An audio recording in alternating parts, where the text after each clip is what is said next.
and welcome to Sloths Love to Read. This is Carrie Ann.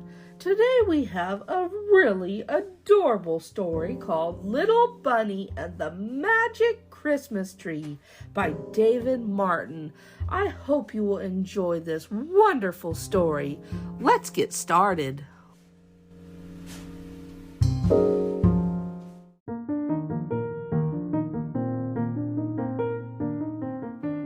Little Bunny and the Magic Christmas Tree by David Martin. It was Christmas Eve and all the bunnies were busy baking cookies and decorating the tree.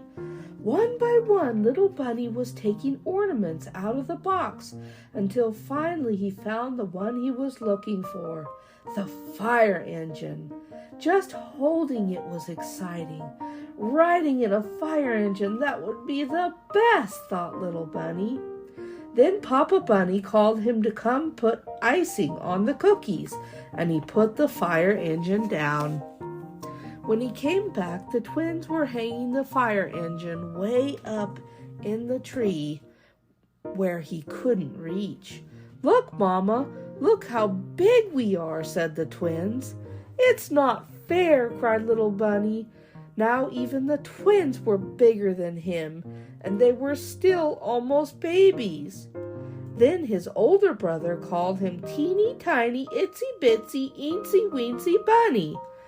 And Little Bunny dove under the tree and wouldn't come out. Even after his brother said he was sorry, he wouldn't budge. And after a while he fell asleep. At bedtime, Mama Bunny covered him and kissed his head and whispered, "Sleep tight." During the night, something soft landed right on Little Bunny's head and woke him up. It was a tiny woolen scarf. "Oh, I'm so sorry," said a voice. "It was an accident." Little Bunny looked up. The snowman ornament was waving to him. "Are you talking to me?" asked Little Bunny. "Are you really talking?" "Of course," said the snowman. "It's Christmas Eve. Tonight we can all talk," said the paper bird. "It's my favorite night," said a cloth mouse. For a moment, Little Bunny wondered if he was dreaming, but he wasn't. "And that's my favorite scarf," said the snowman. "May I have it back, please?" So Little Bunny tried to hand it up, but even on tippy toes, even when he hopped, even when he ran and jumped, he couldn't reach high enough. "Just climb up," said the mouse. "Oh my, no," said an elephant. "Little Bunny is much too big to come up here." "That's funny," said Little Bunny. "I'm always too small, and now I'm too big." "Don't worry, Little Bunny," said the paper bird. "Just make yourself really little, and then you can climb up." "How?" "It's easy. Just close your eyes and think small, very small." "That's all," said Little Bunny. "That's all," said the bird. So Little Bunny squeezed his eyes shut and thought teeny with all his might. "It worked! Here I come!" shouted Little Bunny. And soon he and the mouse were scrambling up and up and up into the tree.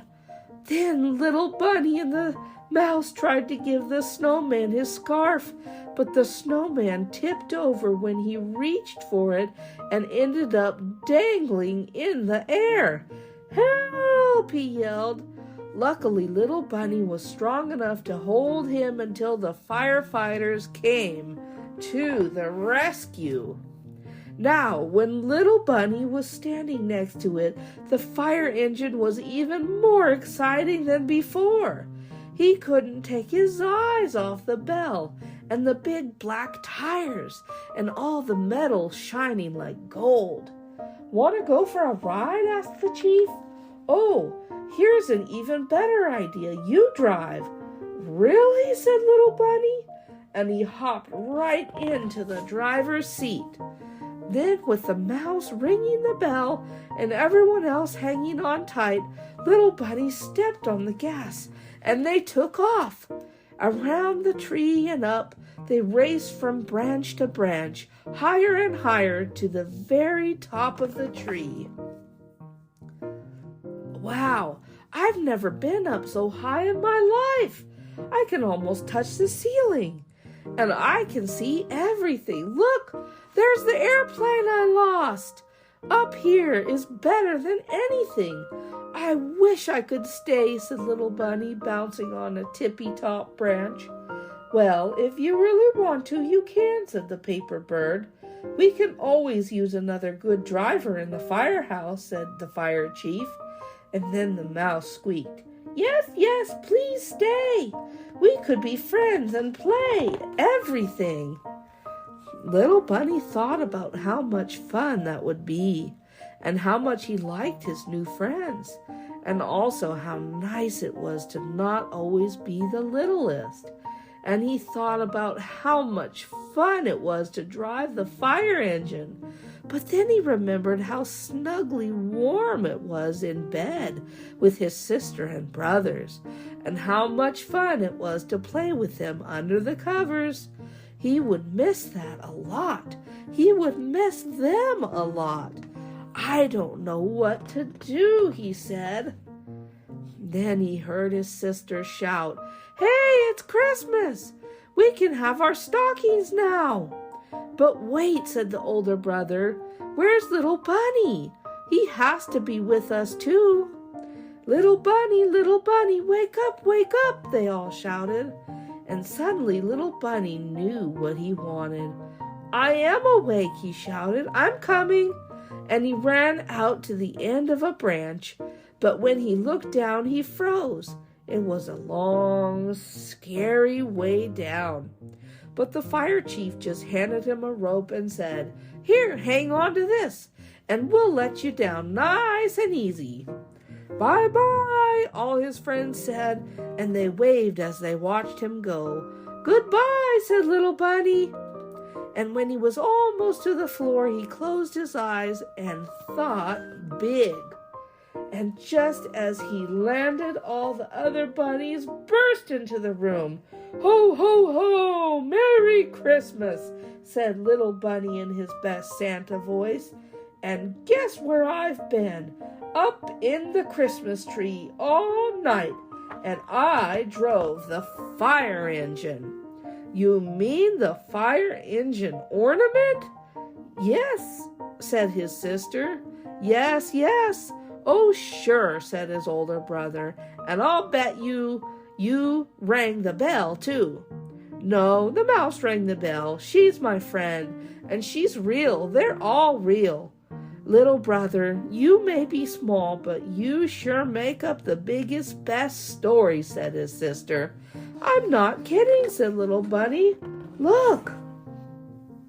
But when they looked at the tree, with the Christmas morning sun shining on it, the ornaments were all just ornaments again. The snowman wasn't fiddling with his scarf, and the mouse wasn't playing. They were all just hanging quietly. I think it's time for stockings, said Papa Bunny. And soon all the bunnies were in the middle of wrapping paper and ribbons and toys and treats. And little Bunny was very happy to be big again, like before. And for now, that was just big enough.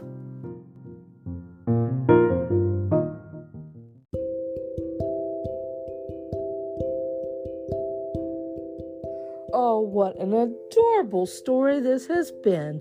Little Bunny and the Magic Christmas Tree. I love how all the ornaments came to life when the little bunny went up into the tree. How sweet is that? I just love this story. I hope you've enjoyed it. And you can find this book on Amazon or wherever books are sold. Also, don't forget, check out our books at slothdreamsbooks.com.